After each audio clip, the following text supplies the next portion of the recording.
နောက်ထပ်ဥမာလေးတစ်ခုဘုန်းကြီးထပ်ပြောမယ်ဆိုကြပါစို့ထောင်ကျနေတဲ့ထောင်သားတွေကိုမျက်စိနဲ့မြင်ကြည့်လိုက်အဲ့ဒီထောင်ထဲမှာ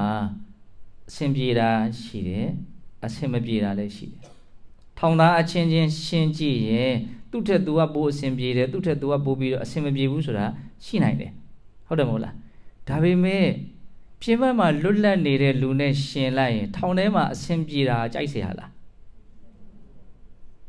နည်းနည်းတော့သဘောပေါက်ပြီနော်ထောင်ထဲမှာအဆင်မပြေဘူးဆိုတော့ပို့ဆိုတာပါကွယ်တကယ်လို့အဆင်ပြေခဲ့မယ်ဆိုရင်ရောနေချင်သလားအဲ့ဒီအတွေ့အကြုံကြီးကိုကောင်းတယ်ထောင်ကပျော်စရာကောင်းလိုက်တာငါထောင်ထဲပဲအမြဲနေတော့မယ်ဆိုတဲ့စိတ်ကူးပေါက်မလားဘာလို့လဲသူကကိုယ်စိတ်တိုင်းကြနေရတဲ့နေရာတစ်ခုမဟုတ်ဘူးအပြစ်ဒဏ်ခံနေရတဲ့နေရာတစ်ခုသူထက်ကောင်းမွန်တဲ့ဒီမှာလွတ်မြောက်မှုဆိုတာရှိတယ်တို့အခုဒီမှာလောကဓာတ်တရားကိုပြောတဲ့အခါမှာကောင်းတဲ့လောကဓာတ်လည်းဒုက္ခမကောင်းတဲ့လောကဓာတ်လည်းဒုက္ခလို့ဘုရားသုံးလိုက်တာလေးကိုနားလည်အောင်ဘုန်းကြီးကပြောပြတာမကောင်းတဲ့လောကဓာတ်ဒုက္ခနားလည်တယ်ကောင်းတဲ့လောကဓာတ်ဒုက္ခကျတော့တို့နားမလည်တော့ဘူးအဲ့တော့ထောင်ထဲမှာအစဉ်ပြေးနေတဲ့အခြေအနေမျိုးလို့အဲ့လိုလေးဘုန်းကြီးကနားလည်စေချင်ဟုတ်လား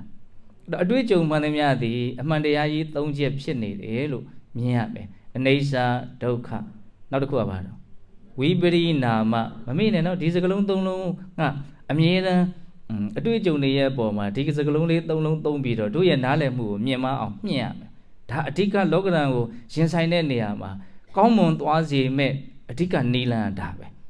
အနိစ္စဒုက္ခဝိပရိနာမဝိပရိနာမဆိုတာဘာမှတေချာရေရာမှုမရှိဘူးဖြစ်ချင်တာဖြစ်တာအခုကောင်းနေပြီတော့ကြဆိုးသွားတယ်ဟုတ်လားဘာမှသူကတေချာမှုရေရာမှုဘယ်လိုပြောမလို့ခံမရခက်တယ်နော်ဖြစ်ချင်တာဖြစ်နိုင်တဲ့သဘောဒီဝိပရိနာမကိုဘုန်းကြီးတို့ကကောင်းကောင်းသဘောပေါက်ဖို့ဆိုလို့ရှိရင်ဉာဏ်ကိုနည်းနည်းတော့ချဲ့နိုင်ရမယ်နော်အတွေ့အကြုံတွေရဲ့အပေါ်မှာကိုယ့်ရဲ့အတွေ့အကြုံတွေမကောက်ဘူးသူများရဲ့အတွေ့အကြုံတွေပေါ်မှာပါဉာဏ်ကိုနည်းနည်းလေးအမြင်ကျယ်အောင်ချဲ့နိုင်ဖို့လိုတယ်